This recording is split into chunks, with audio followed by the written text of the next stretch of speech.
You don't have a productivity problem. You have a priority problem, and those two things require completely different fixes. Here's what's actually happening. You end most days having done a lot. Emails answered, meetings attended, tasks crossed off. And the thing that actually matters to you, the thing you'd point to if someone asked what you're really trying to build, barely moved. Maybe it didn't move at all. And the advice you've already heard, time block, wake up earlier, be more disciplined, hasn't closed that gap because that advice is solving the wrong problem. The productivity industry is built on one assumption, that you're not doing enough, so it sells you more. More systems, more habits, more morning routines, but you're already doing enough. You're doing too much. That's the problem. Every yes you've said to something reasonable has been a silent no to something that matters, and most people are making those trades without realizing it. There's a three-part system drawn from the three most rigorous books written on this subject that fixes the actual problem, not by helping you do more, by helping you stop doing everything so you can start doing the right thing. It takes 15 minutes to set up. It works before the day has a chance to fill itself, and it doesn't ask you to out-discipline your environment, because discipline was never going to beat a system designed to consume your attention. It asks you to out-structure it instead. Here's how it works. Here's the mechanism, not the surface version, the actual reason. Most productivity advice diagnoses the wrong problem. It looks at someone who isn't making progress on what matters and concludes discipline issue, focus issue, mindset issue. The prescription that follows is predictable. Try harder, wake up earlier, want it more. And the person receiving that prescription is already trying hard, already waking up early, already wanting it. The advice doesn't land because the diagnosis is wrong. The real problem has a name. Two names, actually. Jake Knapp and John Zeratsky spent years at Google and Google Ventures watching some of the most capable, driven people in the world struggle to make progress on their most important work. What they found wasn't a discipline deficit. It was an architecture problem. Specifically, it was two default systems with their own logic and their own gravitational pull that were filling every available hour before the important work ever got a turn. The first they call the busy bandwagon. This is the cultural gravity of busyness, the deep, largely unexamined assumption that a full calendar signals productivity, that back-to-back meetings mean you're important, that responding quickly to every message is professionalism. The busy bandwagon isn't just a bad habit, it's a value system. Most professional environments run on it. It gets rewarded with approval, promotions, the feeling of being needed. The man who says he's slammed is treated as someone who matters. The man who says he's protecting time for focused work is treated as someone who might not be pulling his weight. The second is the infinity pools. These are the apps and inputs that are infinitely refillable. Every time you check them, there is always more. Email, Slack, news, social media, LinkedIn. They are not neutral tools. They are systems engineered by very smart people whose entire professional mission is to make sure you keep coming back. Every notification is a trigger. Every unread count is a psychological pull. Every scroll reveals something new that your brain registers as potentially relevant information. They are not distracting you by accident. Capturing your attention is the product. Here's what happens when these two systems run together unchecked. They fill the day from both ends. The busy bandwagon fills the calendar with meetings, commitments, and reactive obligations. The infinity pools fill the gaps between them with low-grade distraction. By the time the average knowledge worker sits down to do something they would describe as genuinely important, two things have already happened. Most of their available hours are gone, and the cognitive state required to do high-leverage work, the focused, distraction-free, deep attention that complex problems require, has been spent on 100 small inputs that didn't require it but consumed it anyway. Research across multiple productivity studies, including attention research from Gloria Mark at UC Irvine and Microsoft's own internal productivity data, consistently finds that knowledge workers spend less than 3 hours a day on work they would describe as important, not because they're not trying, because the default architecture of a modern workday is not organized around importance. It is organized around urgency, availability, and the path of least resistance. 3 hours in an 8 or 9 hour workday. That's not a discipline statistic. That's an architecture statistic. The day has a default setting, and the default setting is not aligned with your priorities. It never was. Nobody designed it to be. This is the first thing worth sitting with. The system you're currently running wasn't built by you. It evolved from organizational norms, from technology defaults, from social expectations, from years of accumulated habits about how a workday is supposed to look. It produces busyness reliably and important work only occasionally when everything else happens to leave a gap. You're not losing to your own weakness. You're losing to someone else's architecture. The fix is not to try harder inside that architecture. The fix is to build a different one. Most people who read Essentialism come away with a single takeaway: do less. And then they try to do less, find it socially and professionally complicated, scale back the ambition, and eventually drift back to their previous commitments. The concept lands. The behavior doesn't change. Classic knowledge-action gap. That's because do less isn't the insight. It's a byproduct of the insight. The actual insight is about trade-offs.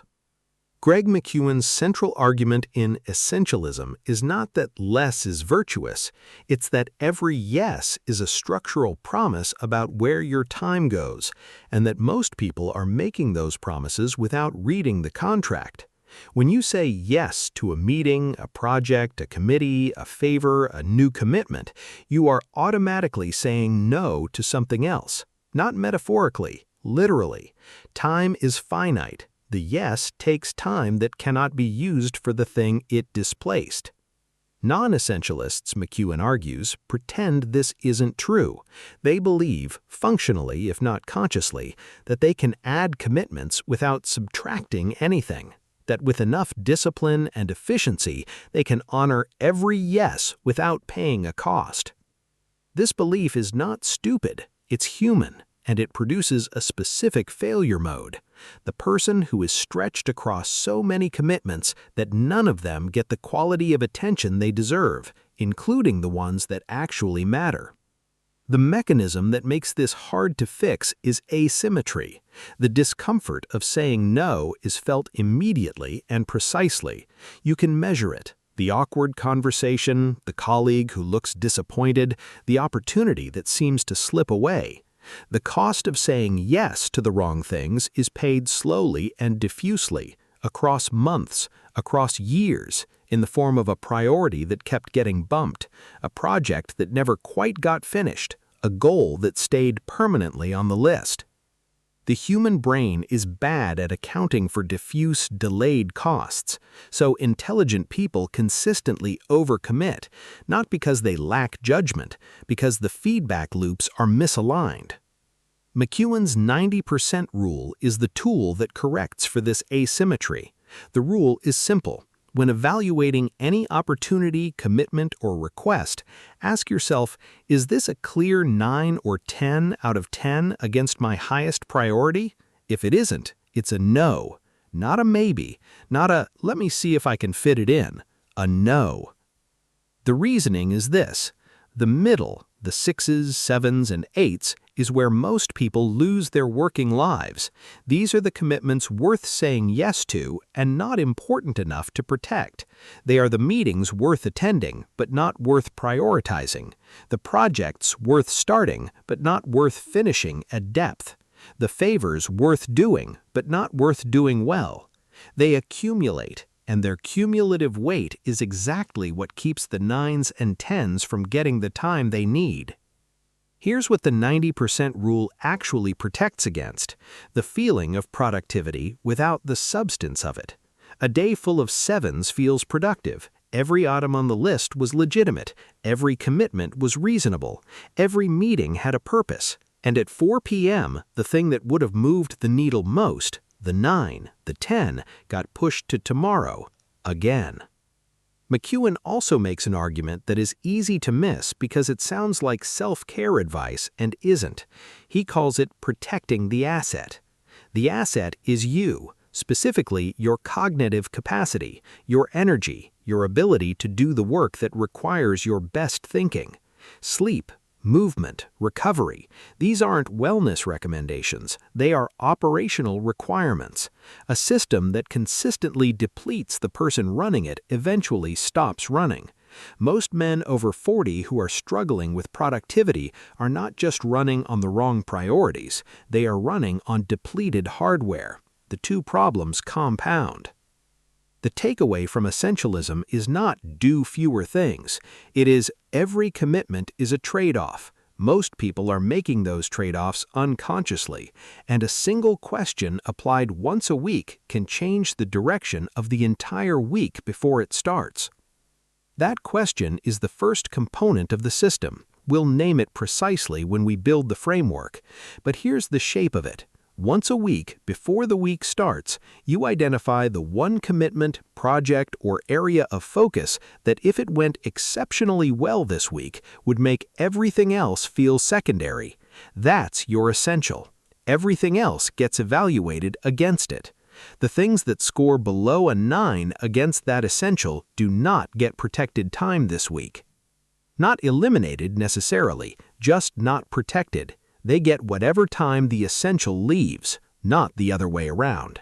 McEwen tells you what deserves to exist on your list. Keller tells you what to do today. That gap between a strategic priority and a concrete daily action is where most execution systems break. The viewer who has read Essentialism knows what his essential is. He wrote it down, it's real. And then Monday morning arrives, the inbox opens, the calendar shows 3 meetings before noon, and the essential sits there waiting while the day runs its default program. By the time there's a clear hour, the cognitive energy to use it well is mostly gone. Gary Keller's contribution in The One Thing is a single question. He calls it the focusing question. What is the one thing I can do today, such that by doing it, everything else becomes easier or unnecessary? The question works at 2 levels, and both matter. At the big picture level, it identifies the highest leverage goal in a given area of life, the single most important thing that if you made consistent progress on it would change the trajectory of everything around it. That's the strategic layer. It doesn't change daily, it's the direction. At the daily level, it identifies the single most important action today that moves that goal forward. Not the task list, not the most urgent item, the one action that by getting done makes other actions easier or makes some of them unnecessary entirely. Keller uses a physics model to explain why this matters, the domino effect. A single domino can knock over a domino roughly 1.5 times its own size, which means a chain of dominoes, each progressively larger than the last, starts from something small and ends with something enormous. The right first action isn't just productive, it creates conditions that make subsequent actions easier. It generates leverage. Linear effort produces linear results. The right sequence produces geometric ones. Most people's daily task management is anti-sequential. They look at the list and start with what's easiest, what's most urgent, or what they're most likely to get done quickly. These are understandable impulses, and they systematically ensure that the highest leverage action, the domino that makes everything else easier, gets done last, if at all. Because by the time everything easier and more urgent is handled, the time and energy are gone. The focusing question forces a different sequence. Not what's on the list, not what's most urgent. What is the one thing that by doing it changes the weight of everything else? Keller also addresses something the productivity conversation usually avoids, the multitasking identity trap. There are people, and many men over 40 have built professional identities around this, who believe they perform well while managing multiple streams of work simultaneously. They've been doing it for years, they're fast, they're responsive, they stay on top of everything. Clifford Nass and his colleagues at Stanford ran a series of studies on self-described multitaskers, people who actively chose to manage multiple information streams and believed they were good at it. The findings were the opposite of what those people expected.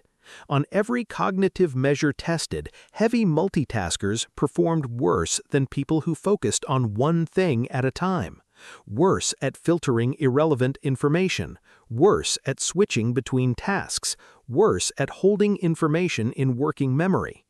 The reason is important. Multitasking doesn't develop a skill for managing attention, it develops a tolerance for distraction. The brain learns to operate in a fragmented state and begins to treat that fragmentation as normal. The capacity for sustained, focused attention, which is exactly what high-leverage work requires, atrophies, not dramatically, not at once, but consistently over time. This is not a character observation, it's a calibration problem. The man who has spent 15 years in a reactive, high-multitask professional environment has not been lazy, he has been training the wrong capacity. The focusing question is, among other things, a daily recalibration, a deliberate act of choosing one thing and protecting attention for it. Keller's larger point about success is also worth naming plainly because it runs against a common assumption. The people who appear to be doing everything well, the ones who are building something significant, staying in shape, maintaining relationships, showing up fully, are not doing everything simultaneously. They are doing one thing at a time, in sequence, at depth. The results stack over years into what looks from the outside like broad, simultaneous success. It isn't. It's sequential. The appearance of doing everything is the product of doing one thing exceptionally, repeatedly, over time. Success is not simultaneous. It is sequential. That sentence sounds simple. Its implications for how you structure a day are significant. The focusing question is the second component of the system, applied every morning, before email, before messages, before the calendar gets opened. One question, one answer, written down. That's the daily action the essential becomes. This is the section most productivity content skips because it's uncomfortable. It requires admitting that the first two components, knowing your essential, identifying your one thing, are necessary but not sufficient. You've probably already done versions of both. You've identified priorities. You've written down the most important thing. You've made genuine commitments to yourself about what would get your time and attention. And then the day arrived and structural interference happened, and by the time you had a clear run at the important work, something had already gone wrong. Here's exactly what structural interference looks like. Most people's mornings run in an identical sequence. The alarm goes off, the phone comes off the nightstand, email first, or maybe messages or news or some combination. Before the feet are on the floor, the brain is already processing other people's inputs, responding to what arrived overnight, tracking what needs a reply, registering what's happening in the world.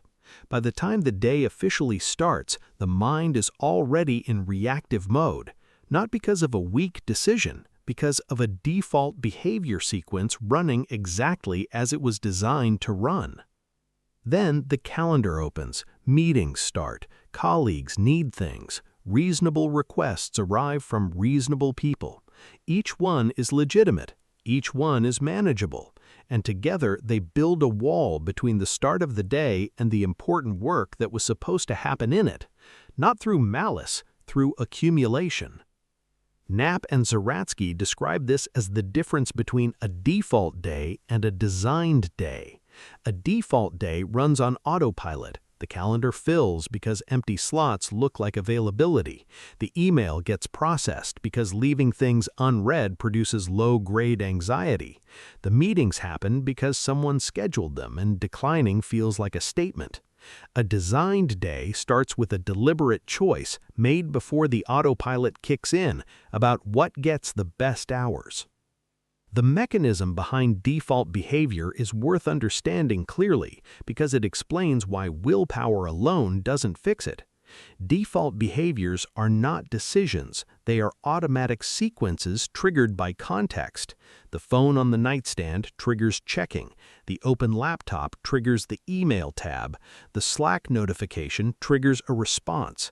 These sequences run below the level of conscious decision-making. They don't ask for permission, they don't wait for a good time. They run whenever the contextual trigger appears. Willpower can interrupt a default behavior, occasionally, under the right conditions, but willpower is a depletable resource. The research on this is extensive and consistent, and fighting the same default behaviors every morning is an exhausting way to spend it. The people who consistently protect their priority time are not winning a daily willpower battle. They have removed the triggers that start the default sequence before the important work is done. That's what the third component of this system does. It doesn't ask you to want the important work more than you want to check your messages. It creates a structural barrier, a protected block of time with the contextual triggers for default behavior physically removed so that the important work happens first before the competition for attention arrives. The honest complication is that this requires saying no to your own instincts as much as to external demands. The pull of the inbox in the morning is real. The anxiety of unread messages is real. The professional pressure to be responsive is real. A system that ignores these pressures and tells you to just protect your priority anyway is not a system, it is a slogan. A system that accounts for them and builds a structure that works despite them is something you can actually run. The structural interference problem is also where most productivity books stop being useful because they identify the priority correctly and then assume that identification is enough. It isn't. Knowing what matters is a thinking problem. Protecting time for what matters is an architecture problem. They require different solutions. The first two components of this system solve the thinking problem. The third solves the architecture problem. Without the third component, the first two are extremely useful exercises that will not reliably change what gets done. Section 6. The One Priority System. Here's the complete system. 3 components. Each one does a single job. The sequence matters. Run them in order. Component 1. The Essential Filter. This runs once a week. Sunday evening works well. Monday morning before anything else opens works just as well. The timing matters less than the non-negotiability. This happens before the week starts, not in response to how the week is going. The question is this: what is the one commitment, project, or area of focus that if it went exceptionally well this week would make everything else feel secondary? One answer, not a list, not a top 3, one. Write it in a single sentence, specific enough that you'll know at the end of the week whether it happened. Make progress on the business is not a specific answer. Complete the first draft of the proposal is. Get back to working out is not specific. Get 4 workouts in before Friday is. Then apply McEwen's 90% rule to everything else competing for your protected time this week. Ask the question plainly: is this a clear 9 or 10 against the essential I just identified? Not useful, not interesting, not a legitimate obligation. A 9 or 10 against this specific essential this week. The things that score below that threshold do not get your protected time this week. They get whatever time the essential leaves, not first, not scheduled before the essential is protected, after. This component does one thing: it eliminates daily reprioritization. You make the most important decision of the week once in a calm state before the week's urgency arrives to cloud the judgment. Every day runs on that decision. You are not deciding each morning what matters. You already decided. The system runs the decision. What happens to the things that don't score a 9 or 10? Some of them wait, some of them get delegated, some of them reveal themselves as less essential than they appeared when you were evaluating them under pressure. McEwen's observation here is worth taking seriously. Most things that feel urgent when they arrive feel much less urgent when you look at them in the context of your actual priority. The inbox creates artificial urgency. The essential filter dissolves it. Component 2. The focusing question. This runs every morning, before email, before messages, before the calendar gets opened, before any reactive input enters the picture. The question is Keller's. What is the one thing I can do today, such that by doing it, everything else becomes easier or unnecessary? The answer has to connect to the essential you identified in Component 1. If it doesn't, you're optimizing for something other than your priority. The focusing question is not a general productivity tool in this system. It's the daily translation of the weekly essential into a specific action. Write the answer down. One sentence. This is the thing that gets the highlight block. This is the action that, if nothing else happened today, would mean the day moved the essential forward. The focusing question takes 5 minutes. It is 5 of the most leveraged minutes in the day because it makes the decision about what matters before the day's competing demands arrive to make it for you. Most people make their priority decisions reactively, in the moment, under pressure, with their attention already fragmented across a dozen inputs. The focusing question moves that decision upstream to a moment when the mind is clear and the essential is front of mind. One note on this component: the answer will sometimes be uncomfortable.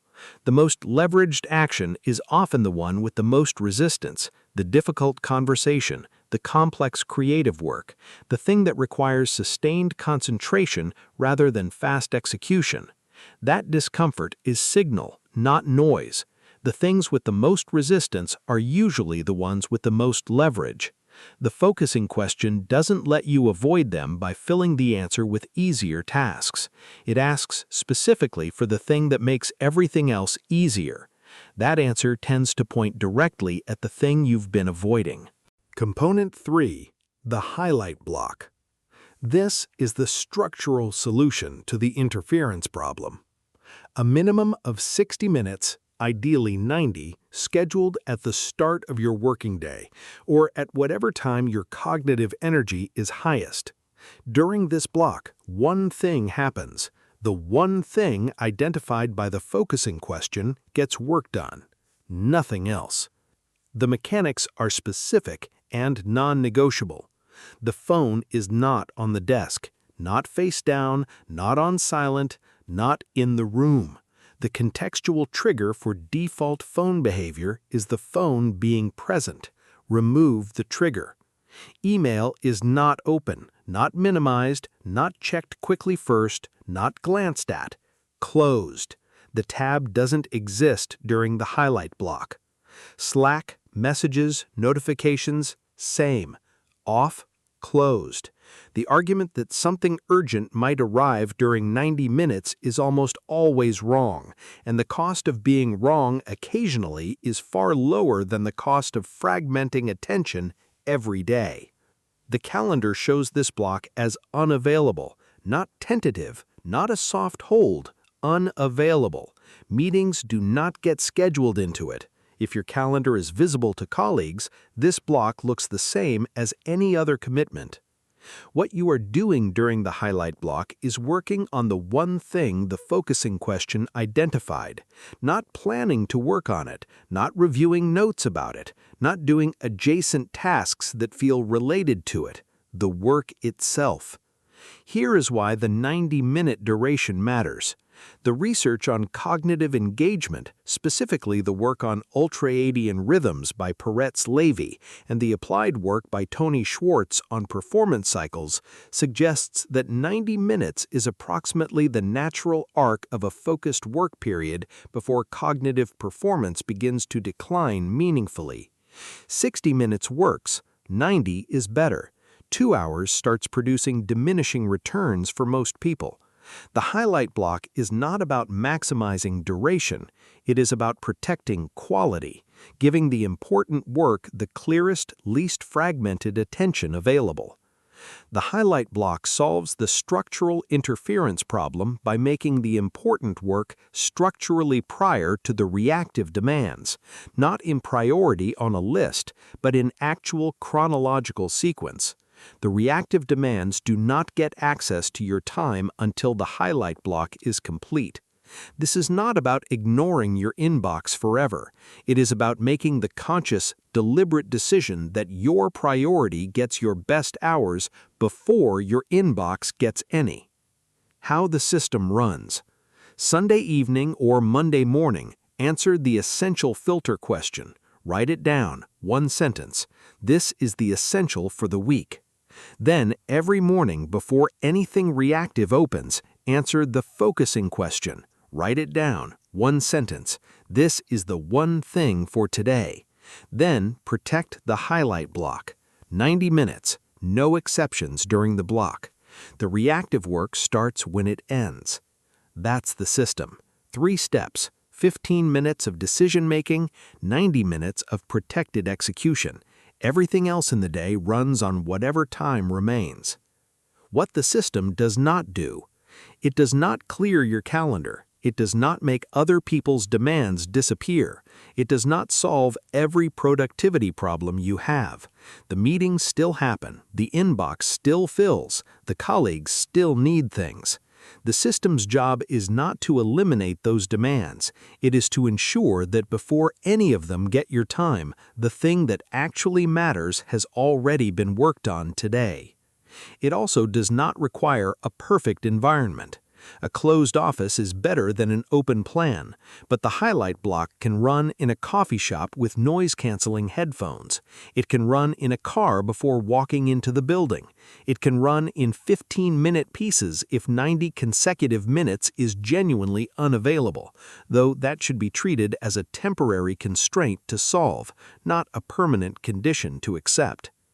The system requires honesty. Specifically, the essential filter only works if the essential you identify is actually your highest priority, not the one that's easiest to make progress on or the one that produces the most visible results.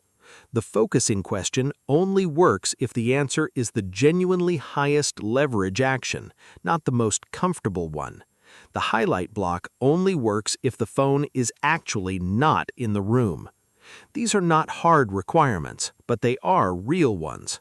The system runs on the quality of the decisions made in the 15 minutes before the day starts.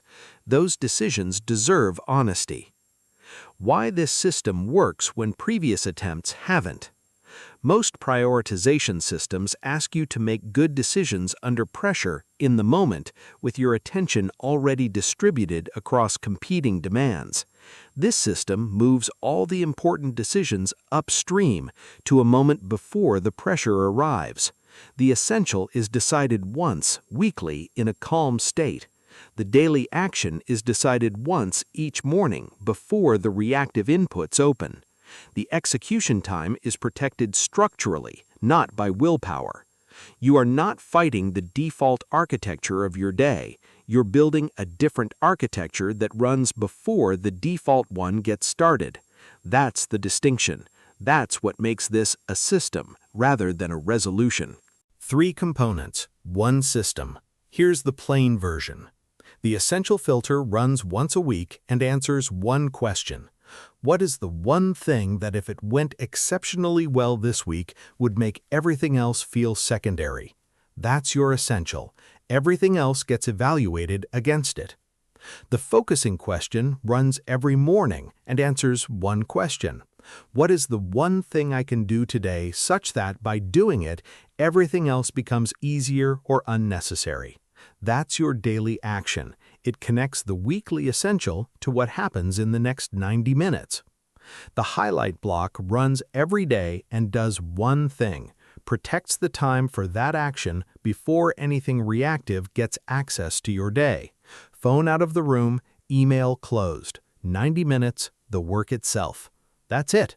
3 steps, 15 minutes of decisions, 90 minutes of protected execution. The first step is tonight or Sunday if you're reading this on a weekend.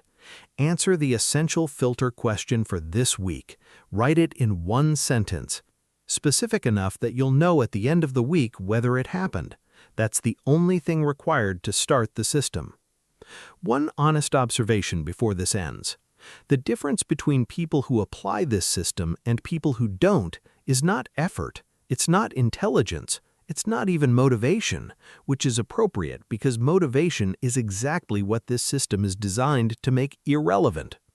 The difference is sequencing. The people who don't apply it will continue making their most important decisions reactively, inside the day, under pressure, after the inbox has already shaped their thinking and the calendar has already claimed their best hours. They will continue to end days having done a lot and moved the important thing forward very little, not because they don't care, because the architecture they're running doesn't produce a different result. The people who do apply it make one deliberate decision before the week starts, one deliberate decision before the day starts, and then let 90 minutes of protected time do the work that discipline alone was never going to do consistently. One of those approaches scales over months, over years. The other one doesn't. You already know which one you've been running. The question is whether you build the other one tonight.